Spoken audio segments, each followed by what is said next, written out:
their offense. We don't hear much about their defense. What is their style of play up front? Big athletic guys just like us. They play physical brand of football. Two very similar programs. They get after it, we get after it. So it'll be fun to see that competition. Jamaree, I know you well enough to know you say that this is games like this is why you came to Georgia. But can you just talk about the environment you expect to encounter Saturday night in Tuscaloosa, and what is the primary mindset about? Is that something you get hyped up about? Are you gonna fight to stay calm about the whole time and everything is on the line?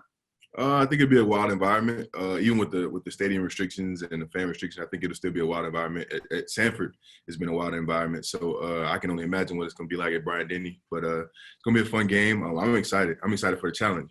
Just to be able to compete against a program like that's been notoriously good for so long. It's going to be fun. It's going to be a fun environment, and I know our guys are hyped. I know their guys are hyped. So I'm ready to compete.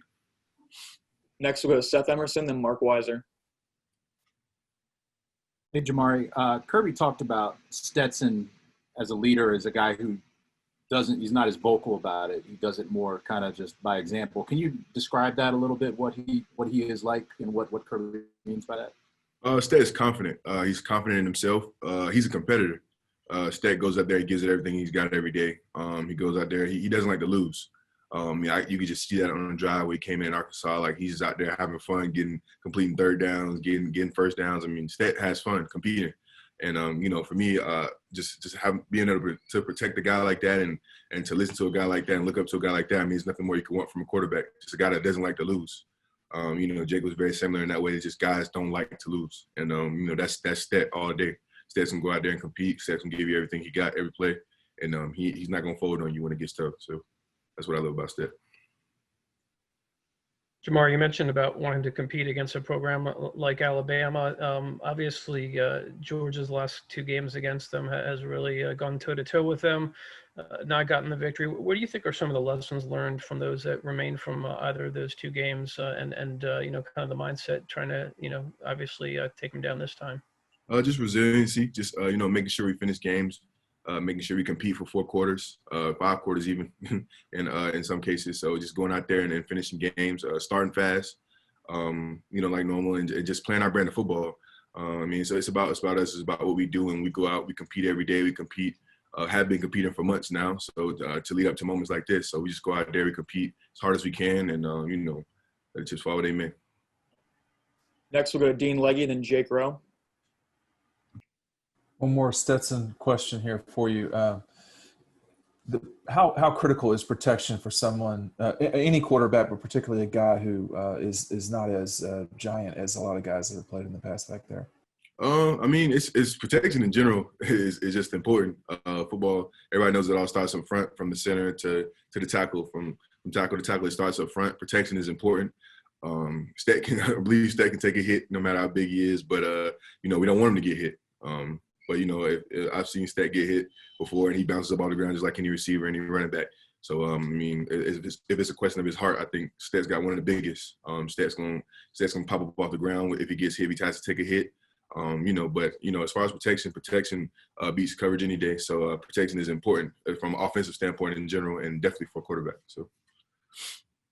Jamaree, penalties have been a big issue for the offensive line. I don't know if you have any personally, but they've, then the 2 slow starts has definitely been there. I know there's a next play mentality, but what can you guys do to get better at that? And is it a conversation? Is it putting it to practice? What goes into being able to limit those and start faster? Just a discipline thing, just locking in, making sure you stay focused when drives get long, when the game gets long, when it gets tough in the fourth quarter, just making sure you lock in. And like you said, even starting fast. Sometimes you go out there, you're nervous to get that first contact, or you're nervous to get a drive started. Like just making sure that we're all locked in and all disciplined, all understand that, okay, if it's on 1 or whatever on the count is on, like, you're just going out there and executing whatever the play calls for. So, just making sure that the discipline is there and we're locked in and we're focused, and, just making sure that communication is there. Next, we'll go to Augustus Stone, then Jed May. Hey, Jamaree, I kind of wanted to ask about what goes into building the chemistry of an offensive line. You know, between week 1 and week 2, there was a dramatic improvement. And Kirby was like, it wasn't the Wizard of Oz or anything, but I want to know, what was it? Time tells all. Time, experience, playing together, just going out there and practicing together every day. Nothing beats a game atmosphere, though. Nothing beats a game. Just going out there and playing games, having those experiences, understanding certain calls, understanding certain looks, just having time together, whether it's on the field and off the field, just building a relationship, understanding, Shave eats here, or Ben cooks this, or whatever, just anything, like any little relationship builder that you can get between those 5 guys or 6 or 7, whoever plays, it's important. And, just time tells all. And, as time goes on, we're going to continue to get better. That's what we do every day. We look to get better today. We look to get better tomorrow, and we'll look to be at our best Saturday. So, time tells all. So time is probably the biggest factor when it comes to the relationship of an offensive line. Hey, Jamaree, when Jordan was on just a minute ago, he said, in that goal line package down there, he can't be a bum because he's lined up to somebody next to somebody like you. What have you seen from him, I guess, in that package? Have you had to coach him up a little bit? And 2, just what are your thoughts on, that short yardage package in general? It's dominant. The package is dominant. We go out there, we look to score every time we put it in. Had some success with it, had some downfalls with it, but we look to improve on it. JD's a big body. There's not many people that can stop. Once he gets moving, there's not many people that can really stop him from going where he wants to go, which is he's one of the big reasons that the package really works. Whether he's going left or right, he's going to move people, he's going to be physical, and he's going to go fast. And, I know Zamir loves it. I know Cook loves it. I know they love running behind that. So, we work on it every day in practice, and we try to get better. And we got some getting better to do. So, yeah. But JD's definitely love to have him on our side of the ball in practice. It makes it a lot more fun. Next up, Charles Odom, then Jay Black. You mentioned resiliency being a key. You guys have already shown that trait with 2 comeback wins. What does that show you about this Georgia team? Shows that, like you said, we got fight.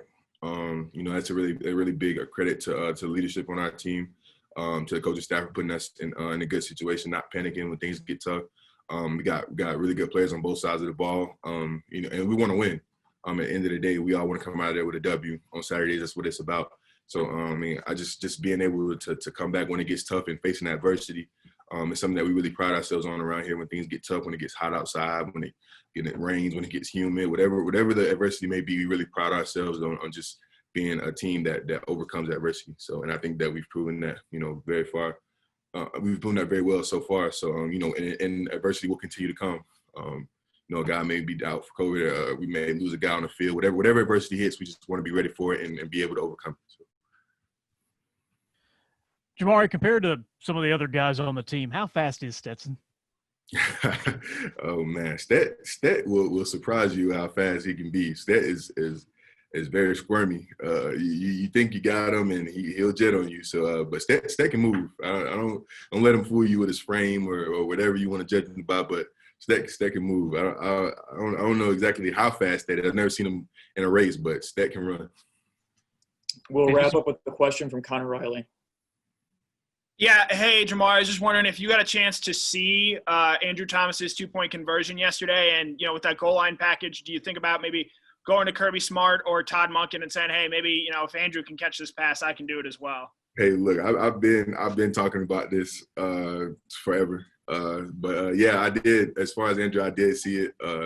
I was getting my Sunday nap in. I woke up right on time, probably about two plays out. I was just wiping the crud out of my eyes, and I see 78 standing in the end zone, cradling the ball like a little baby. So, yeah, it was really cool to see. And he's always talking about scoring touchdowns. So, I know he's happy. I know he won't ever live it down. If he had dropped it, I would have never let him live it down. But, yeah, he caught it, and he scored for his team. I'm really happy for him. But as far as me, I'm going to keep pushing my agenda. Everybody has their own little agenda. So I'm going to keep pushing mine and see if you'll see 69 in the end zone one of these Saturdays.